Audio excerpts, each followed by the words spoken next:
I'll start this little update this week off with a look at some of the things that I just finished harvesting this morning. The greenhouse cucumbers variety called Carmen. It's a F1 hybrid, so it doesn't have any seeds, all female blossoms. Have been very successful this year. Out of 2 plants, I made one large batch of pickles, plus I've had all the cucumbers I could possibly want in the house, and have given several away. So it's definitely a good producer, at least in the greenhouse. Just picked these ones this morning. Really good size. They're basically the same variety that you find plastic wrapped in stores, I'm quite sure.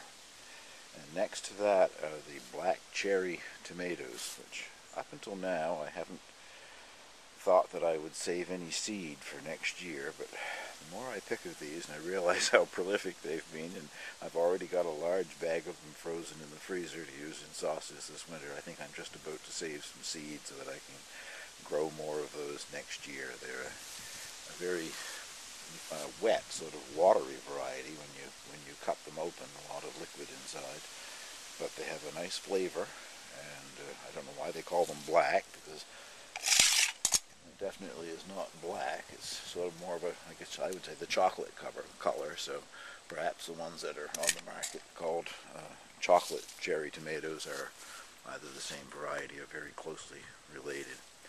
And next to that are the Buckthorn New, which is another heirloom variety from the late 19th century, still called new, but it's been on the market since the 19th century. And I'm very pleased with those.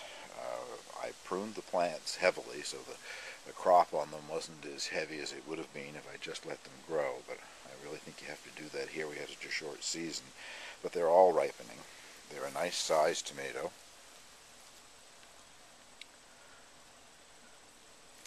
And very meaty when you cut them open. There's not much seed, not much of that jelly stuff in the middle. It's just a nice, thick, meaty tomato. They work really well in the sauce. They make a nice sandwich.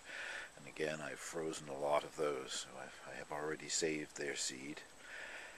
Speaking of saved seeds, if anybody would like to have some, so far I guess I have 3 varieties once I do the black cherries there. I have the black cherry tomato, the Buckthorn New tomato, and I'm also saving the seed of ground cherries. If you have something interesting, we could exchange some seeds, but if you're not a seed saver and you don't want to exchange, don't let that stop you. Just send me a personal message with a postal address, and I'll drop some little packets of these seeds in the mail to you. I'm going to take a little look at some of the things in the garden, and then we'll close this off.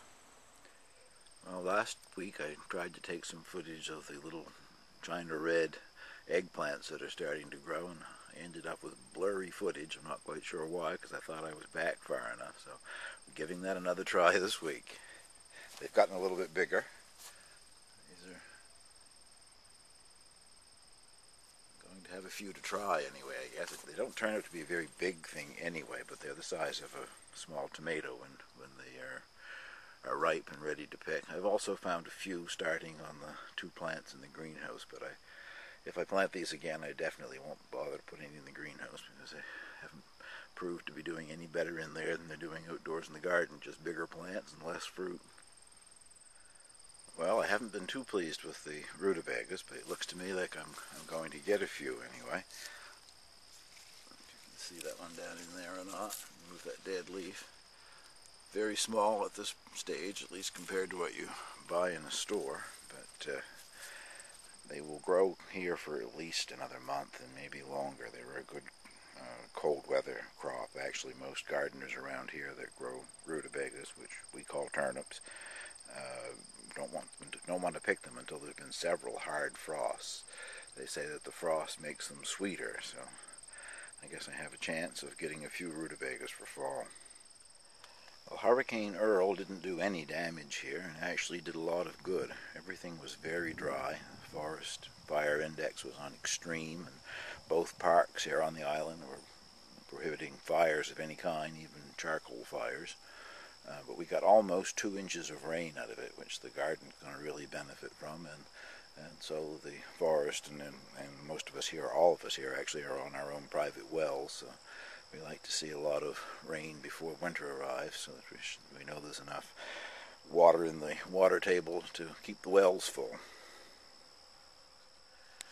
I hope that isn't blurry, but that's another look at the Brussels sprouts 2 weeks on from when I took the tops off of them, and they're still growing great as far as I'm concerned. They're probably now, I don't know, approaching half the size of a Brussels sprout, I guess, and they don't seem to be bursting open. I've been worried that after the heavy rain they might all of a sudden just burst open and I wouldn't get sprouts out of it, but so far that's not happening. They're looking very good.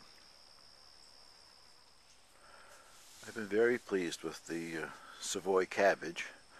I have, I don't know, 6 or 7 of them growing here, I guess in 2 different beds. There are 5 in this bed and at least 3 or 4 more in another bed, which are smaller ones than these, but they're hitting up nice. There's a small head on them now, so again, they're a nice cold weather crop, so I'm hoping that they will continue to grow throughout September, because I really want to make sauerkraut in my pickle meister. If you've watched that video that I put up on the lactic acid fermented pickles that I did in the pickle meister, that is such an easy process, and I think, as far as I'm concerned, the best pickles I've ever made, or I regard along with one of the best I've ever tasted, I guess. They're lovely and crunchy and lots of flavor, very much like a good kosher dill pickle, but so crisp and crunchy. I've never had that kind of success before with pickles. So the book that I bought along with it talks about making sauerkraut, so that's going to be next on my agenda this fall, is a batch of lactic acid fermented sauerkraut. The beets are still small. They're continuing to grow, and I guess I will let them continue to grow until the frost affects the foliage. I won't bother the beets any, because for some reason I'm not getting very big ones. I've picked a number of them. They're very tasty, but they're not any great size yet. Just pulled these 2, not out of this bed, but out of a bed next to it. That's about the size that I've been pulling, but there are beets that are a lot smaller than that as well. So I don't know, so I think maybe I'm looking for a new variety for next year, something that will grow faster and a little bit bigger. Well, to close this week's video off, I've gone back to the perennial border shrubs and things here for a shot of the berries on a shrub called sea buckthorn.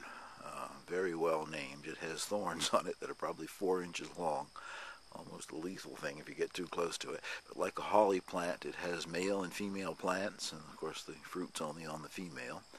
And it's an excellent display of them this year. That's the small round ones that are on the sea buckthorn. The larger orange ones that you're looking at are rose hips that are on an old heritage rose plant called Rosa glauca rubrifolia.